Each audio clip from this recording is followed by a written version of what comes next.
എല്ലാവർക്കും നമസ്കാരം. ഇറാനിലെ ഇസ്ലാമിക ഭരണം ഏത് നിമിഷവും നിലം പൊത്തിയേക്കാം. ഇറാന് വേണ്ടി ഇപ്പോഴും കാര്യമായിട്ടൊക്കെ നിലവിളിച്ചുകൊണ്ടിരിക്കുന്നവർ ഒന്ന് മനസ്സിലാക്കണം. ഏതാനും വർഷങ്ങൾക്ക് മുൻപ് 2022 വർഷത്തിൽ മാത്രം നടന്ന ഒരു കാര്യം ഒരു ചെറിയ ഉദാഹരണമായിട്ട് പറയാം. 22 വയസ്സ് മാത്രമുള്ള ഒരു യുവതി അവർ ഹിജാബ് ശിരോവസ്ത്രം നേരെ ധരിച്ചില്ല എന്നുള്ളതിന്റെ പേരിൽ സദാചാര പോലീസും മതപുരോഹിതരും ചേർന്ന് മർദ്ദിക്കുകയും, പോലീസ് കേസാണ് അതൊക്കെ, പോലീസ് സ്റ്റേഷനിൽ കൊണ്ടുവരികയും അവിടെ വെച്ച് വീണ്ടും അവരെ മർദ്ദിക്കുകയും പിന്നീട് ആശുപത്രിയിൽ വെച്ച് ഒരു മരണപ്പെടുകയും ചെയ്യുകയാണ്. എന്തുകൊണ്ട്? ഈ ശിരോവസ്ത്രം നേരെ ധരിക്കാതെ പുറത്തിറങ്ങി. സ്ത്രീകൾ അങ്ങനെ ചെയ്യാൻ പാടില്ല, ഇസ്ലാമിക ഭരണമാണ്. അതിനു മുൻപുള്ള പല വർഷങ്ങളിലും ഇതേപോലെയുള്ള സമാനമായ സംഭവങ്ങൾ നടന്നിട്ടുണ്ടെങ്കിലും ആ ഒരു വർഷം ഒരുപാട് ചെറുപ്പക്കാരൊക്കെ ഇതിനെതിരെ പരസ്യമായിട്ട് പുറത്തിറങ്ങി പ്രതിഷേധിക്കാൻ തുടങ്ങി. പിന്നീട് സംഭവിച്ചത് എന്താണ്? നൂറുകണക്കിന് ആളുകളെ അറസ്റ്റ് ചെയ്യുന്നു. 7ഓളം ചെറുപ്പക്കാരെ വിചാരണ കൂടാതെ തൂക്കിക്കൊല്ലുന്നു 2023. എന്താണ് അവർ ചെയ്ത തെറ്റ്? ശിരോവസ്ത്രം ധരിച്ചില്ല എന്നുള്ളതിന്റെ പേരിൽ ഒരു യുവതിയെ പട്ടാപ്പകല് മതപുരോഹിതരൊക്കെ ചേർന്ന് കൊലപ്പെടുത്തിയത് ചോദ്യം ചെയ്തവരെയും വിചാരണ കൂടാതെ തൂക്കിക്കൊന്നു. ഇതായിരുന്നു ഇറാൻ. അവിടുത്തെ നിയമം അനുസരിച്ച് തൂക്കിക്കൊന്നവരാണ് ഇവര്. ഇതൊന്നുമല്ലാതെ തെരുവുകളിൽ കൊല്ലപ്പെട്ടവര് നൂറുകണക്കിനാണ്. അങ്ങനെയുള്ള ഇറാന്റെ ഇപ്പോഴത്തെ അവസ്ഥ എന്താണ്? അവിടെയുള്ള മോസ്കുകൾ, ദേവാലയങ്ങളൊക്കെ കത്തിക്കുകയാണ് അവിടെയുള്ള ജനങ്ങൾ തന്നെ, വിശ്വാസികൾ തന്നെ. പണ്ട് ശിരോവസ്ത്രം നേരെ ചൊവ്വയാണോ കിടക്കുന്നത് എന്ന് പേടിച്ച് പുറത്തിറങ്ങിയിരുന്ന സ്ത്രീകള്, യുവതികൾ ഇന്ന് പരസ്യമായിട്ട് സോഷ്യൽ മീഡിയയിൽ വീഡിയോ എടുത്തുകൊണ്ട് ചെയ്യുന്ന ഒരു കാര്യം, ഒരു ട്രെൻഡിങ് പോലെ ആയിട്ടുണ്ടത്. ആയത്തുള്ള അലി ഖൊമൈനിയുടെ ചിത്രം പിടിച്ചിട്ട് അവരൊരു ശിരോവസ്ത്രം ധരിച്ചിട്ടില്ല, ഫോട്ടോയ്ക്ക് തീ കൊളുത്തി ഈ ഭരണം ഇല്ലാതാക്കുമെന്ന് അവർ മുന്നറിയിപ്പ് നൽകുകയാണ്. അതായത് ജനങ്ങൾക്ക് സഹിക്കുന്നതിന് ഒരു പരിധി ഉണ്ട് എന്നുള്ളതാണ്. ഇനി ഇറാനിലെ ഇസ്ലാമിക ഭരണത്തിന് രക്ഷയില്ല എന്നുള്ളൊരു അവസ്ഥയായിട്ടുണ്ട്. ഇറാനിൽ എല്ലായിടത്തും തന്നെ പ്രക്ഷോഭങ്ങൾ നടക്കുമ്പോൾ അവിടെ നടക്കുന്ന കാര്യങ്ങളൊന്നും യഥാർത്ഥത്തിൽ പുറത്തേക്ക് വരുന്നില്ല. ഇന്റർനെറ്റ് പോലെയുള്ള കാര്യങ്ങളൊക്കെ ബാൻ ചെയ്തിരിക്കുകയാണ്. എന്താണ് കാര്യമെന്ന് നമുക്കറിയാം. ടെഹ്റാനിലൊക്കെ നൂറുകണക്കിന് ആളുകളാണ് വഴിയിൽ മരിച്ചു കിടക്കുന്നത്. എന്നിട്ടും ആളുകൾ പ്രതിഷേധിക്കുന്നു. ഇതൊക്കെ പണ്ടും ഇറാനിൽ സംഭവിച്ചിട്ടുള്ളതാണ്. ഇറാനിലെ പട്ടാളം എന്ന് പറഞ്ഞാൽ പോലും അത് ഇറാന്റെ പട്ടാളമല്ല. ഇറാൻ എന്ന് പറയുന്ന രാജ്യത്തെ സംരക്ഷിക്കാൻ വേണ്ടിയിട്ടുള്ളതല്ല. ഇറാനിലെ ഇസ്ലാമിക ഭരണത്തിന് വേണ്ടിയുള്ള കൂലിപ്പട്ടാളമെന്ന് അതിനെ വേണമെങ്കിൽ വിശേഷിപ്പിക്കാം. IRGC എന്ന പേര് തന്നെ അത് വ്യക്തമാക്കുന്നുണ്ട്. ഇസ്ലാമിക് റെവല്യൂഷണറി ഗാർഡ് കോപ്സ് എന്നാണ് അതിന്റെ മുഴുവൻ പേര്. അവർ ഇത്തരം സാഹചര്യത്തിൽ പിന്നെ എന്താണ് ചെയ്യേണ്ടത്? പ്രതിഷേധിക്കുന്ന ജനങ്ങളെ കൊന്നൊടുക്കുക. അമേരിക്ക വെനസ്വേലയിൽ ചെയ്ത പോലെ ഇസ്രായേലോ അമേരിക്കയോ ഇറാനിൽ ഇടപെട്ട് അവിടുത്തെ ആയത്തുള്ള അലി ഖൊമൈനിയെ നേതാക്കളെയും ഒക്കെ വധിക്കുകയോ ക്യാപ്ചർ ചെയ്യുകയോ ഒക്കെ ചെയ്യുമോ? അല്ലെങ്കിൽ അമേരിക്കൻ ഇസ്രായേൽ പട്ടാളം ഒരുമിച്ച് ഇറാനിൽ ഇറങ്ങുമോ എന്നൊക്കെയുള്ള ആശങ്കകളും ഒരു വശത്തുണ്ട്. അമേരിക്ക മുന്നറിയിപ്പ് നൽകിയിട്ടുമുണ്ട്, ഇതുപോലെ ജനങ്ങളെ കൊന്നൊടുക്കുകയാണെങ്കിൽ ഞങ്ങൾക്ക് ഇടപെടേണ്ടി വരും. അമേരിക്കയ്ക്ക് എപ്പോഴും പല ലക്ഷ്യങ്ങളുണ്ടാകും. എന്നാൽ അവരുടെ ഇടപെടൽ ഒന്നും ഇല്ലാതെ തന്നെ ഇറാനിലെ ഭരണകൂടം താഴെ വീഴും എന്ന് തന്നെയാണ് നമ്മൾ കാണുന്നത്. പക്ഷെ ഇതിന്റെ എല്ലാം കൂടെ ചേർത്ത് പറയേണ്ട മറ്റൊരു കാര്യവുമുണ്ട്. ഇറാനിലെ ഭരണകൂടം എങ്ങനെയുള്ളതാണെങ്കിലും ഇന്ത്യയുമായിട്ട് ഇറാന് നല്ലൊരു ബന്ധമാണ് ഉണ്ടായിരുന്നത്. അതുകൊണ്ട് തന്നെ ഒരു പുതിയ ഭരണകൂടം ഇറാനിൽ നിലവിൽ വരുമ്പോൾ ഇന്ത്യയോടുള്ള അവരുടെ നിലപാട് എന്തായിരിക്കും എന്നുള്ളത് ആശങ്കാജനകമാണ്. അതുകൊണ്ട് തന്നെയാണ് അമേരിക്ക ഈയിടെ ഇന്ത്യക്ക് മുന്നറിയിപ്പ് നൽകിയതും. റഷ്യയിൽ നിന്ന് ഓയിൽ വാങ്ങുന്നത് മാത്രമല്ല, ഇറാനുമായിട്ടും ഇനി വ്യാപാരങ്ങളും അല്ലെങ്കിൽ മറ്റു പല കാര്യങ്ങളും ഒക്കെ മുൻപോട്ട് കൊണ്ടുപോയാൽ അതിന് പ്രത്യാഘാതങ്ങൾ നേരിടേണ്ടി വരുമെന്ന്. വീഡിയോയിലേക്ക് പോകുന്നതിന് മുൻപ് നിങ്ങളുടെ വരുമാനം വർദ്ധിപ്പിക്കാൻ വേണ്ടി മാർക്കറ്റ് വൂൾഫ് എന്ന് പറയുന്ന ഒരു ആപ്ലിക്കേഷൻ പരിചയപ്പെടുത്തുകയാണ്. ഇന്ത്യയിൽ അതിവേഗം വളർന്നുകൊണ്ടിരിക്കുന്നതും സെബിയിൽ രജിസ്റ്റർ ചെയ്തിട്ടുള്ളതുമായ ഒരു സ്റ്റോക്ക് മാർക്കറ്റ് ട്രേഡിംഗ് ആപ്പാണ് മാർക്കറ്റ് വൂൾഫ്. എങ്ങനെയാണ് ഇത് ഉപയോഗിക്കുന്നതെന്ന് നോക്കാം. ഞാൻ എൻ്റെ പിൻ ഉപയോഗിച്ച് ലോഗിൻ ചെയ്തു. ഇവിടെ ഫോളോ ട്രെൻഡ് എന്നൊരു ഫീച്ചർ ഉണ്ട്. ഇത് മാർക്കറ്റിലെ പ്രോഫിറ്റബിൾ ആയിട്ടുള്ള ട്രെൻഡ്സ് നിങ്ങൾക്ക് കാണിച്ചു തരും. കേവലം ഒരു ക്ലിക്കിൽ നിങ്ങൾക്ക് അത് ഫോളോ ചെയ്യാം. ഞാൻ ഫോളോ ട്രെൻഡിൽ ക്ലിക്ക് ചെയ്ത് ട്രേഡ് പ്ലേസ് ചെയ്തു. സിമ്പിൾ ആയിട്ട് എന്റെ ട്രേഡ് തുടങ്ങി. വളരെ ചെറിയൊരു ഇൻവെസ്റ്റ്മെന്റിൽ തന്നെ നിങ്ങൾക്ക് ഇവിടെ ട്രേഡ് ചെയ്ത് തുടങ്ങാം. മറ്റു പല ആപ്പിലും ഒക്കെ ഇതിന്റെയൊക്കെ 3 ഇരട്ടി പണം ആവശ്യമായിട്ട് വരാം. വലിയ നഷ്ടങ്ങളിൽ നിന്ന് നിങ്ങളെ സംരക്ഷിക്കുന്നതിന് ഒരു ഇൻബിൽറ്റ് സ്മാർട്ട് സ്റ്റോപ്പ് ലോസ് ഫീച്ചറും ഇവിടെയുണ്ട്. നിങ്ങളുടെ ട്രേഡ് ഒരു നിശ്ചിത ലോസ് ലെവലിൽ എത്തിക്കഴിയുമ്പോൾ അത് ഓട്ടോമാറ്റിക് ആയിട്ട് സ്റ്റോപ്പ് ആകും. അതിനാൽ ഒരു പരിധിയിൽ കൂടുതൽ പണം നിങ്ങൾക്ക് നഷ്ടമാകില്ല. ഇവിടെ ബ്രോക്കറേജും ഇൻഡസ്ട്രിയിലെ ഏറ്റവും കുറഞ്ഞ നിരക്കുകളാണ്. നോക്കൂ, പ്രോഫിറ്റ് ട്രെൻഡിനോടൊപ്പം മുന്നോട്ട് പോവുകയായിരുന്നു ഞാൻ. ഇവിടെ സ്റ്റോപ്പ് ട്രേഡ് ക്ലിക്ക് ചെയ്തു. ഇത് വളരെ കുറഞ്ഞ സമയത്തിനുള്ളിൽ എനിക്ക് 1306 രൂപ ലാഭം ലഭിച്ചു. ഇതെല്ലാം 99 രൂപയുടെ ലൈഫ് ടൈം ഫീല് നിങ്ങൾക്ക് ലഭിക്കുമെന്നുള്ളതാണ്. ഇവിടെ നിങ്ങൾക്ക് കൊമ്മോഡിറ്റിയും ട്രേഡ് ചെയ്യാം. Gold, silver, natural gas, crude oil എന്നിവയെല്ലാം രാവിലെ 9 മണി മുതൽ അർദ്ധരാത്രി 12 മണി വരെ നിങ്ങൾക്ക് എളുപ്പത്തിൽ ട്രേഡ് ചെയ്യാം. കൂടാതെ മാർക്കറ്റ് വൂൾഫ് തന്നെ ഫ്രീ ട്രേഡ് റെക്കമെൻഡേഷൻസ് നൽകുന്നുണ്ട്. നോക്കുക, കഴിഞ്ഞ വർഷം ആളുകൾ 5,03,940 രൂപ ലാഭം ബുക്ക് ചെയ്തു. ഈ മാസം ഞാൻ ഒറ്റ ദിവസം കൊണ്ട് 4,895 രൂപ ലാഭം ബുക്ക് ചെയ്തു. ഈ പ്രോഫിറ്റിനൊന്നും മാർക്കറ്റ് വൂൾഫ് ഒരു കമ്മീഷനും എടുക്കുന്നില്ല. മാർക്കറ്റ് വൂൾഫ് ആപ്പിന് നിലവിൽ തന്നെ 2 മില്യണിലധികം ഡൗൺലോഡ്സ് ഉണ്ട്. പിന്നെ നിങ്ങൾ എന്തിനാണ് വെയിറ്റ് ചെയ്യുന്നത്? ലിങ്ക് ഡിസ്ക്രിപ്ഷൻ ബോക്സിലും കമന്റ് ബോക്സിലും പിൻ ചെയ്തിട്ടുണ്ട്. തീർച്ചയായിട്ടും മാർക്കറ്റ് വൂൾഫ് ആപ്പ് ചെക്ക് ചെയ്ത് നോക്കുക. നമുക്ക് വീഡിയോയിലേക്ക് തിരിച്ചു വരാം. ഇറാനിലെ പ്രശ്നങ്ങളെല്ലാം ചർച്ച ചെയ്യുമ്പോഴും ഇവിടെ ചിന്തിക്കേണ്ട ഒരു കാര്യം, കേരളത്തിൽ ആയത്തുള്ള അലി ഖുമൈനിക്കൊക്കെ വലിയ സപ്പോർട്ട് കിട്ടുന്നുണ്ട്. എന്നാൽ എന്തുകൊണ്ടാണ് ലോകത്തിലെ ഏറ്റവും പ്രധാനപ്പെട്ട മുസ്ലിം രാജ്യങ്ങളൊന്നും അല്ലെങ്കിൽ അറബ് രാജ്യങ്ങളൊന്നും ഇറാന്റെ ഒപ്പം നിൽക്കാത്തത്? മുസ്ലിം രാജ്യങ്ങൾ എന്തുകൊണ്ട് ഇറാനെ സപ്പോർട്ട് ചെയ്യുന്നില്ല, ഇറാന് വേണ്ടി ഇടപെടുന്നില്ല? അതിന്റെ ഏറ്റവും പ്രധാനപ്പെട്ട ഒരു കാര്യമെന്ന് പറഞ്ഞാൽ, ഇറാൻ ഒരു ഷിയ ഭൂരിപക്ഷമുള്ള രാജ്യമാണ്. 9 കോടി ജനങ്ങളിൽ 90% ആളുകളും ഷിയ മുസ്ലിംസ് ആണ്. ലോകത്തെ ഏറ്റവും വലിയ രണ്ടാമത്തെ മതമാണ് ഇസ്ലാം മതം. അതിൽ തന്നെ ഭൂരിഭാഗവും സുന്നി ഭൂരിപക്ഷമാണ്.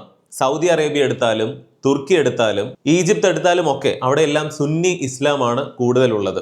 എന്നാൽ ഇറാൻ ആകട്ടെ ഒരു ഷിയ ഇസ്ലാം ഭൂരിപക്ഷ രാജ്യമാണ്. മതപരമായിട്ടുള്ള ഈ ഒരു വ്യത്യാസം തന്നെയാണ് ഇറാനെ മറ്റ് പല പ്രബല മുസ്ലിം രാജ്യങ്ങളും സപ്പോർട്ട് ചെയ്യാത്തതിന്റെ ഏറ്റവും പ്രധാനപ്പെട്ട കാര്യം. എന്നാൽ അത് മറ്റ് രാജ്യങ്ങളുടെ പ്രശ്നമല്ല, ഇറാന്റെ തന്നെ കയ്യിലിരിപ്പിന്റെയാണ് എന്ന് വേണം മനസ്സിലാക്കാൻ. ഉദാഹരണത്തിന് യമൻ, സിറിയ, ലെബനോൻ ഈ രാജ്യങ്ങളിലെല്ലാം ഇറാൻ ഫണ്ട് ചെയ്ത് പല പ്രശ്നങ്ങളും ഉണ്ടാക്കുന്നുണ്ട്. അവിടെയെല്ലാം സൗദി അറേബ്യയും മറ്റ് പല രാജ്യങ്ങളും ഒക്കെ എതിർപക്ഷത്തും വരുന്നുണ്ട്. അതായത് പരസ്യമായിട്ട് ഇവർ പോരടിക്കുന്നില്ലെങ്കിലും പരോക്ഷമായിട്ട് മറ്റ് പല രാജ്യങ്ങളിലും ഇറാനും സൗദി അറേബ്യയും അല്ലെങ്കിൽ ഷിയ ഭൂരിപക്ഷമുള്ള ഈ രാജ്യവും സുന്നി ഭൂരിപക്ഷമുള്ള മറ്റ് രാജ്യങ്ങളും തമ്മിലടിക്കുന്നുണ്ട്. ഇതിനെല്ലാം പുറമെ ഏറ്റവും പ്രധാനപ്പെട്ട കാര്യം, ഇറാൻ ഒരു ആണവശക്തി ആകുന്നതിനെ ഏറ്റവും അധികം പേടിക്കുന്ന ഒരു രാജ്യമാണ് സൗദി അറേബ്യ. ഇസ്രായേൽ എന്ന് പറയുന്ന രാജ്യത്തെ ഇല്ലാതാക്കുക എന്നുള്ളതാണ് ഇറാന്റെ ഏറ്റവും വലിയ ലക്ഷ്യമെന്നാണ് അവിടുത്തെ ഭരണകൂടം തന്നെ പറഞ്ഞിരിക്കുന്നത്.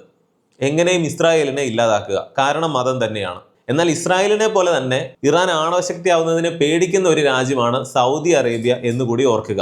അതുകൊണ്ട് തന്നെ ഇറാൻ എപ്പോഴൊക്കെ ആണവായുധം കൈവശമാക്കാൻ ശ്രമിച്ചിട്ടുണ്ടോ അപ്പോഴെല്ലാം ഇസ്രായേൽ അത് തകർക്കാൻ ശ്രമിക്കുന്ന ഓരോ കാര്യങ്ങൾക്കും സപ്പോർട്ട് കൊടുക്കുന്ന രാജ്യങ്ങളിൽ ജോർദാനും സൗദി അറേബ്യയും ഒക്കെ ഉണ്ട്. കഴിഞ്ഞിടയ്ക്കെല്ലാം ഇറാൻ ഇസ്രായേലിലേക്ക് മിസൈലുകൾ തൊടുത്തുവിടുമ്പോൾ അത് ജോർദാന്റെ മുകളിലൂടെ പോകുന്ന മിസൈലുകളെയൊക്കെ ജോർദാൻ തന്നെ വെടിവെച്ചിടുമായിരുന്നു. നേരെ മറിച്ച് ഇസ്രായേലിൽ നിന്ന് ഇറാനിലേക്ക് പോകുന്ന മിസൈലുകളെ ഒന്നും ജോർദാൻ തൊട്ടിട്ടുമില്ല. ഇതൊരു ഉദാഹരണം പറഞ്ഞതാണ്. മറ്റൊരു പ്രധാനപ്പെട്ട കാര്യം, സമ്പന്നമായ മറ്റ് പല മുസ്ലിം രാജ്യങ്ങൾക്കും അമേരിക്കയുമായിട്ടും യൂറോപ്യൻ യൂണിയനിലെ പല രാജ്യങ്ങളുമായിട്ടും ശക്തമായിട്ടുള്ള വ്യാപാര, സൈനിക, നയതന്ത്ര ബന്ധങ്ങളുണ്ട്. ഇറാനുമായിട്ട് കൂടുതൽ അടുത്തു കഴിഞ്ഞാൽ ഈ കാര്യങ്ങളൊക്കെ അവതാളത്തിലാകും. ഇതെല്ലാം പറയുമ്പോൾ ഇറാനെ മറ്റു രാജ്യങ്ങളൊക്കെ ഒറ്റപ്പെടുത്തുകയാണ് എന്ന് തോന്നിക്കഴിഞ്ഞാൽ അങ്ങനെയല്ല.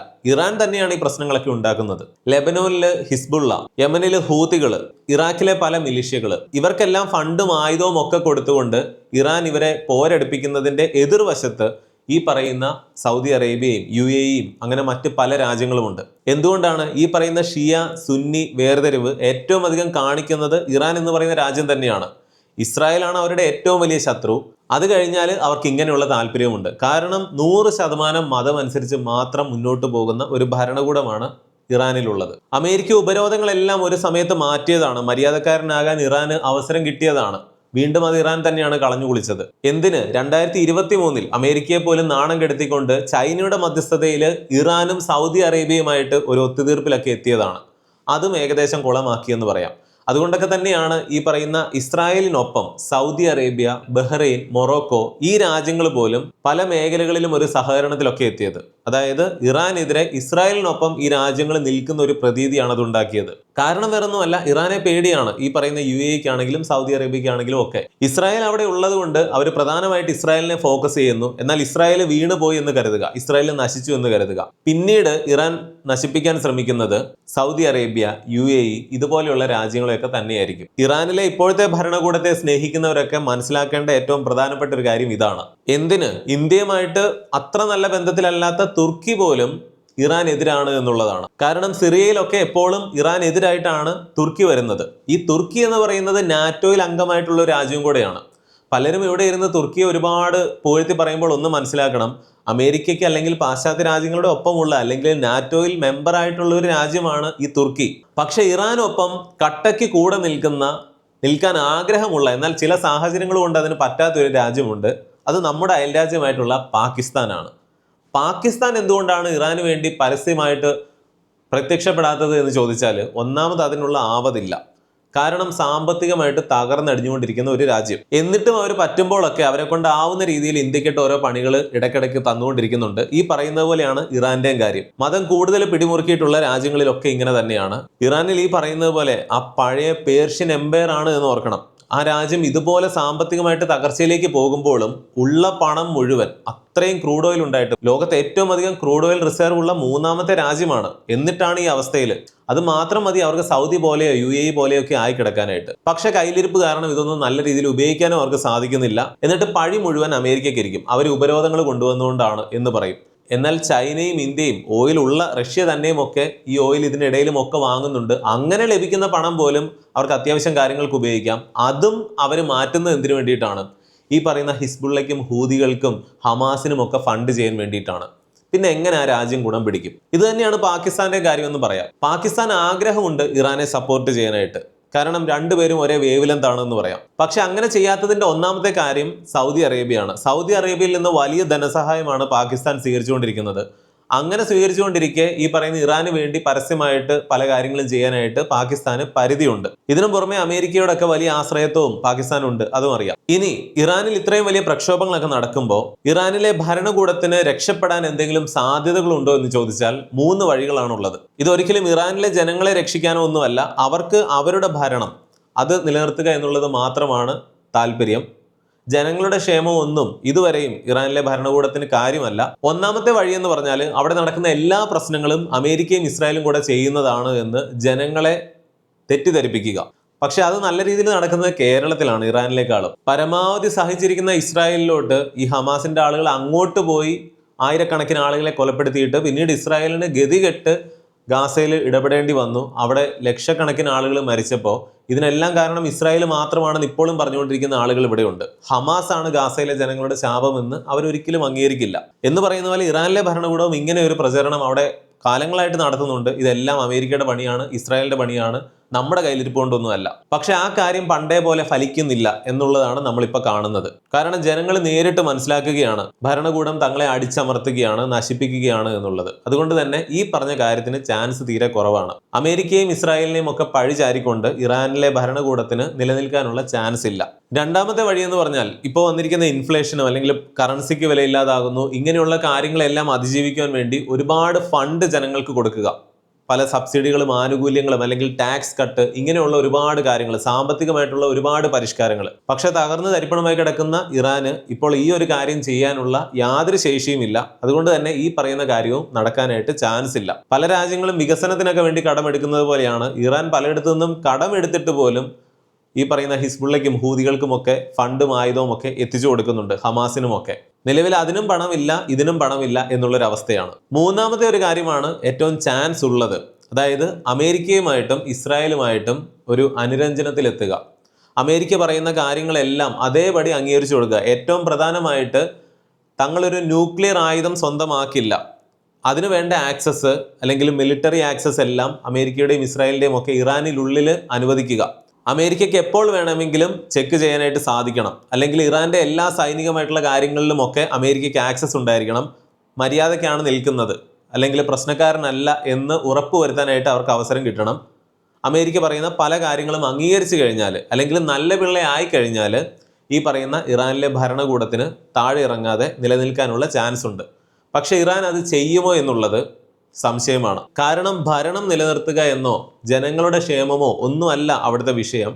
അവരുടെ ലക്ഷ്യം എന്ന് പറഞ്ഞാൽ ഇസ്രായേലിനെ തകർക്കുക. ഇസ്രായേൽ തീർന്നു കഴിയുമ്പോൾ സൗദി അറേബ്യ അല്ലെങ്കിൽ മറ്റു പല രാജ്യങ്ങൾക്കുമൊക്കെ പണിയുക. ഇത് മാത്രമാണ് അവിടുത്തെ ലക്ഷ്യം. അല്ലാതെ പുരോഗമനവും അഭിവൃദ്ധിയും ഒക്കെ ആയിരുന്നു അവരുടെ ഉദ്ദേശമെങ്കിൽ അതിനുള്ള റിസോഴ്സുകൾ അവിടെ ഉണ്ട്. ക്രൂഡ് ഓയിൽ ഏറ്റവും കൂടുതൽ 3ാമതുള്ള രാജ്യമാണ്. മറ്റു രാജ്യങ്ങളെ ചൊറിയാതിരുന്നാൽ അല്ലെങ്കിൽ കയ്യിലിരിപ്പൊന്ന് നന്നാക്കിയാൽ ഒന്നും ചെയ്യേണ്ട, തന്നെത്താനെ സമ്പന്നമാകാൻ സാധ്യതയുള്ള ഒരു രാജ്യമായിരുന്നു ഇതുവരെയും ഇറാൻ. അപ്പൊ അങ്ങനെയുള്ള ഇറാൻ ഇനി എങ്ങോട്ടൊരു വിട്ടുവീഴ്ചയ്ക്ക് തയ്യാറാകുമോ എന്നുള്ളതും കണ്ടറിയേണ്ട കാര്യമാണ്. ഈ 3 കാര്യങ്ങളാണ് നമ്മൾ പറഞ്ഞത്. എന്നാൽ 4ാമതായിട്ട് പറയേണ്ട ഒരു കാര്യമുണ്ട്. അതൊരു പോയിന്റായിട്ട് പറയുന്നതല്ല, ഇപ്പോൾ അവർ ചെയ്യുന്നത് തന്നെ. അതായത് ഒരു ദാക്ഷിണ്യവും ഇല്ലാതെ സ്വന്തം ജനങ്ങളെ അടിച്ചമർത്തുക, പട്ടാളത്തെ ഉപയോഗിച്ചുകൊണ്ട്. അതാണ് ഇപ്പോൾ അവിടെ ചെയ്യുന്നത്. ഒരു പക്ഷേ ഇറാനിൽ ഏറ്റവും കൂടുതൽ അവർക്ക് താല്പര്യമുള്ളത് ഈ ഒരു മാർഗമായിരിക്കും. കാരണം അവരുടെ താല്പര്യങ്ങളെല്ലാം സംരക്ഷിച്ചുകൊണ്ട് അവിടെ ഭരണം നിലനിർത്തണമെങ്കിൽ ഈ ഒരു വഴിയുള്ളൂ. പക്ഷെ അങ്ങനെ ചെയ്താൽ ഞങ്ങൾ ഇടപെടുമെന്നുള്ള ശക്തമായ താക്കീത് അമേരിക്ക കൊടുത്തിട്ടുണ്ട്. അതുകൊണ്ട് തന്നെ ഇറാൻ കടന്നു കളിക്കുകയാണെങ്കിൽ തീർച്ചയായിട്ടും അമേരിക്കയുടെ ഇടപെടൽ അല്ലെങ്കിൽ മറ്റു പല രാജ്യങ്ങളുടെയും ഒക്കെ ഇടപെടൽ ഇറാനിൽ പ്രതീക്ഷിക്കാം. അതോടൊപ്പം ഞാൻ വീഡിയോയുടെ ആദ്യം പറഞ്ഞ മാർക്കറ്റ് വുൾഫ് ആപ്പിനെ കുറിച്ച് ഒരിക്കൽ കൂടി ഓർമ്മപ്പെടുത്തുകയാണ്. നിലവിൽ തന്നെ 2 മില്യണിലധികം ഡൗൺലോഡ്സ് മാർക്കറ്റ് വുൾഫിനുണ്ട്. ഡൗൺലോഡ് ചെയ്യാനുള്ള ലിങ്ക് ഡിസ്ക്രിപ്ഷൻ ബോക്സിലും പിൻഡ് കമന്റിലും കൊടുത്തേക്കാം. തീർച്ചയായിട്ടും ചെക്ക് ചെയ്ത് നോക്കുക. എന്തൊക്കെയാണെങ്കിലും ഇന്നത്തെ വീഡിയോയെ കുറിച്ചുള്ള നിങ്ങളുടെ എല്ലാ അഭിപ്രായങ്ങളും കമന്റിൽ അറിയിക്കണം. മറ്റൊരു വീഡിയോയിൽ വീണ്ടും വരാം. നന്ദി, നമസ്കാരം.